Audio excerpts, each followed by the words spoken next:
Have you ever fallen in love so deeply, with a person, a song, a sunset, or even a fleeting moment, that you felt like time dissolved? As if, for just a second, you weren't separate from the world. You were the world? And then, that moment slips away. You're left longing, haunted, separated, thirsty for something your soul remembers, but cannot seem to grasp. Why does something so beautiful hurt so much to lose? For the Persian poet and mystic Jalal al-Din Rumi, this cycle of union and separation wasn't just a poetic theme. It was the essence of the spiritual path, a rhythm at the heart of the universe. And if we can learn to dance to that rhythm, our suffering can become a doorway to the divine. Welcome to the unfolding journey, a sanctuary for seekers, mystics, and modern pilgrims of the soul. Here, we explore the deep waters of spiritual philosophy, depth psychology, and the human experience in all its sacred complexity. If you're drawn to meaning, mystery, and transformation, you belong here. Now, let's dive into the radiant wisdom of Rumi and explore the sacred tension between union and separation. Jalal al-Din Muhammad Rumi, 1207 to 1273, was a Persian poet, Islamic scholar, and Sufi mystic. He lived in what is now present-day Turkey and remains one of the most beloved and widely read poets in history. But Rumi wasn't just a poet of love and longing. He was a philosopher of the soul. His spiritual vision was rooted in Sufism, the mystical branch of Islam, which emphasizes the direct experience of God through love, devotion, and inner transformation.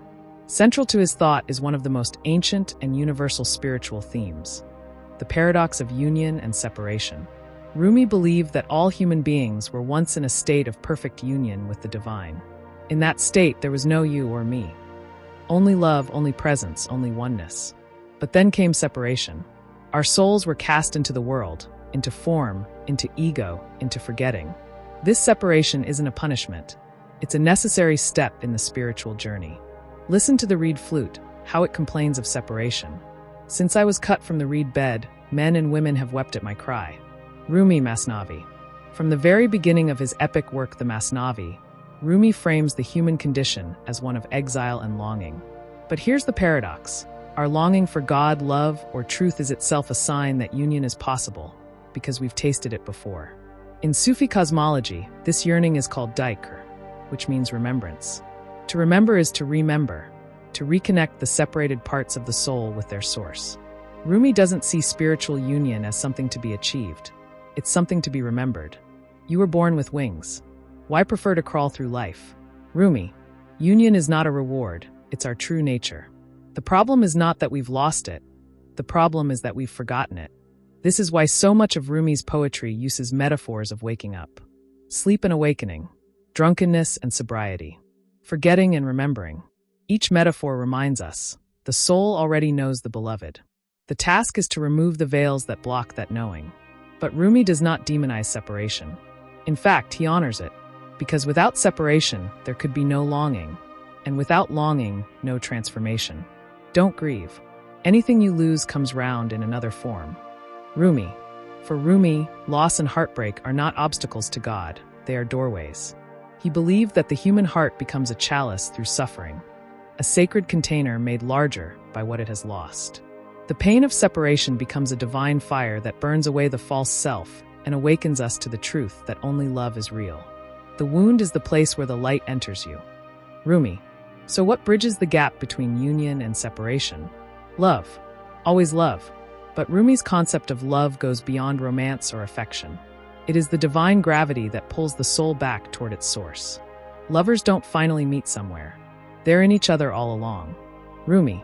Love, for Rumi, is not just an emotion, it's a cosmic force. It dissolves boundaries, heals division, and unites what was fragmented. And when love is awakened, the pain of separation is no longer something to escape, but something to be lived fully, because it becomes a form of worship. Rumi's spiritual map is not linear, it is cyclical. We don't ascend once into the heavens and stay there. We spiral again and again through union, separation, longing, awakening, union again. This cycle mirrors the turning of the whirling dervishes, the Sufi dancers who spin in meditation. Their dance symbolizes the cosmic rhythm of returning to the center, over and over. Each separation deepens the next union. Each union makes the next separation more bearable. So how can we live this philosophy? 1. Honor your longing. Don't suppress your yearning. Follow it. It's a compass pointing toward your soul's desire for God. 2. Sit with loss. Instead of numbing or avoiding pain, sit with it. Ask, what is this separation trying to teach me? 3. Engage in daik, remembrance.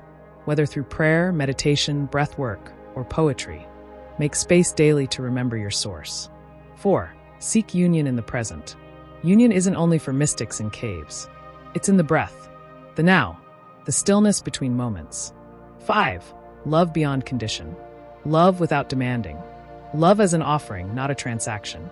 That's the kind of love that returns us home. Ultimately, Rumi's message is this. Yes, you are separate. Yes, you long. Yes, you suffer. But that pain is not meaningless. It is the echo of a love so vast, so eternal, that even in its absence, it calls you home. I died as mineral and became a plant. I died as plant and rose to animal. I died as animal and I was man. Why should I fear? When was I less by dying? Rumi. Union and separation are not enemies. They are twin teachers. Together, they shape the soul into something divine. Thank you for joining me on this journey into the soul of Rumi's teachings. If this video stirred something in you, if you felt the echo of that longing or glimpsed a moment of union, then you're exactly where you're meant to be. Subscribe to The Unfolding Journey for more deep dives into spiritual philosophy, psychology, and the sacred art of becoming whole. Red heart, like, share, and leave a comment below. Backhand index pointing right, what does union and separation mean to you right now in your life? Until next time, stay open, stay curious, and keep unfolding.